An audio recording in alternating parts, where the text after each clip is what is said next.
તો એક મહત્વપૂર્ણ સમાચાર સામે આવી રહ્યા છે તેના પર નજર કરી લઈએ તો સુરતની તમામ સરકારી કચેરી બહાર ટ્રાફિક પોલીસના જવાનો હવે તૈનાત રહેશે। આ સાથે જ સરકારી કચેરીમાં પ્રવેશ કરતા તમામ વાહન ચાલકો છે તેને રોકવામાં આવશે અને ચેકિંગ કરવામાં આવશે। ત્યારે હેલ્મેટ ન પહેરનાર વાહન ચાલક લોકોને પોલીસ દ્વારા રોકવામાં આવશે। સરકારી કચેરીમાં હેલ્મેટ પહેરવું ફરજિયાત કરી દેવામાં આવ્યું છે તમામ અધિકારીઓને, ટુ વ્હીલર ચાલકોને। ત્યારે હવે સુરતની તમામ સરકારી કચેરી બહાર આ નિયમોનું પાલન કરાવવા માટે પોલીસને તૈનાત રાખવામાં આવશે। સરકારી કચેરીમાં પ્રવેશ કરતા તમામ વાહન ચાલકોને રોકવામાં આવશે। ત્યારે હેલ્મેટ ન પહેરનારા વાહન ચાલકો સામે કાર્યવાહી પણ કરવામાં આવશે। સુરતથી આ સમાચાર। સુરતની તમામ સરકારી કચેરી બહાર ટ્રાફિક પોલીસના જવાનો તૈનાત રહેશે।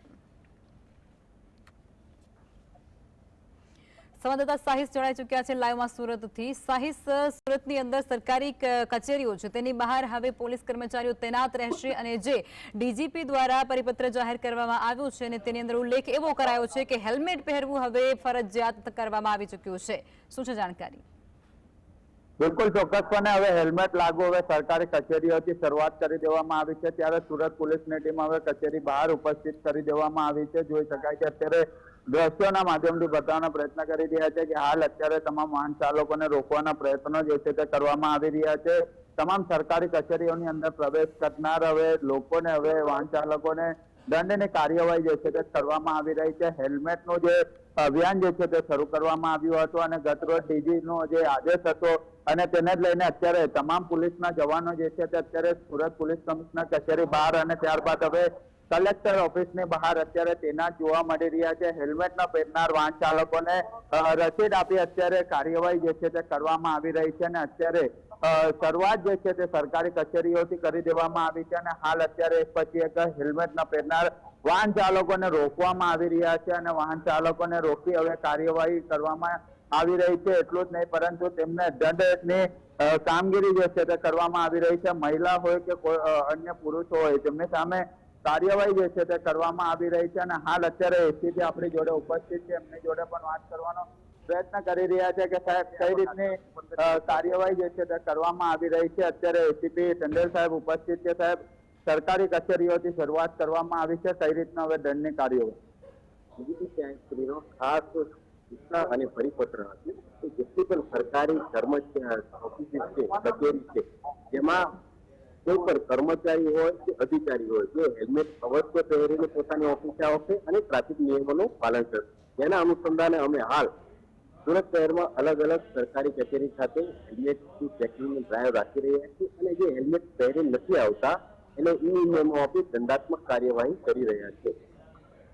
સાહેબ, કેટલા વાહન ચાલકો સામે અત્યાર સુધી કાર્યવાહી કરવામાં આવી છે અને ખાસ કરીને કઈ કઈ કચેરીઓ બહાર? હાલ સુધી સુરત શહેરમાં અલગ અલગ સરકારી કચેરી ખાતે હેલ્મેટ ડ્રાઈવ ચાલી રહી છે, જેમ કે બહુમાળી, કલેક્ટર ઓફિસ, સીપી ઓફિસ, પ્રાંત કચેરી, જિલ્લા પંચાયત ઓફિસ તેમજ મામલતદાર ઓફિસ ખાતે અલગ અલગ ટીમો બનાવી કામકાજ કરી રહ્યા છે। હાલ કલેક્ટર કચેરી ખાતે અમે 45 જેટલા લોકોને ઈ મેમો આપી અને ચલાવ આપીએ।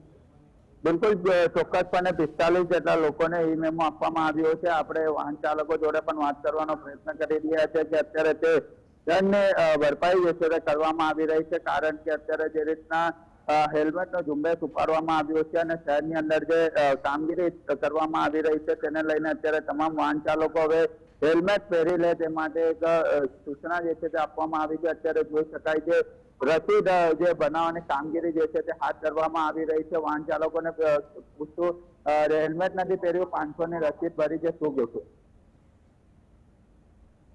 હેલ્મેટ નથી પહેર્યું, હેલ્મેટની આદત નથી, પછી ડેલી માટે પહેરું છું પણ આજ મેં કીધું હેલ્મેટ આજ નથી પહેર્યું, બાકી બધું મારું કમ્પ્લેટ જ છે, બધું લાયસન્સ છે, આરટીઓ છે, વીમો છે, બધું કમ્પ્લેટ।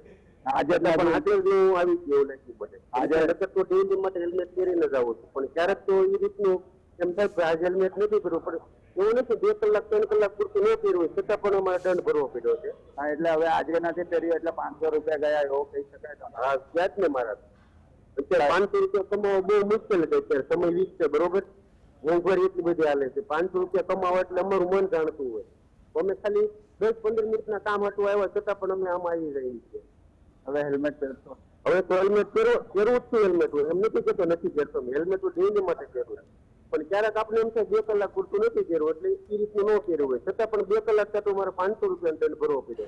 શું કામ માટે આવેલા કલેક્ટર કચેરીમાં?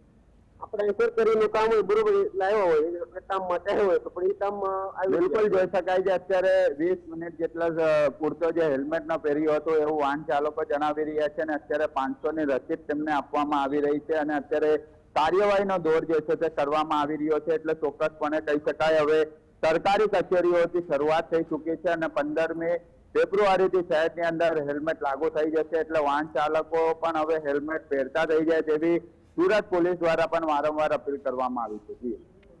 જી સાહિસ જોડાયા અને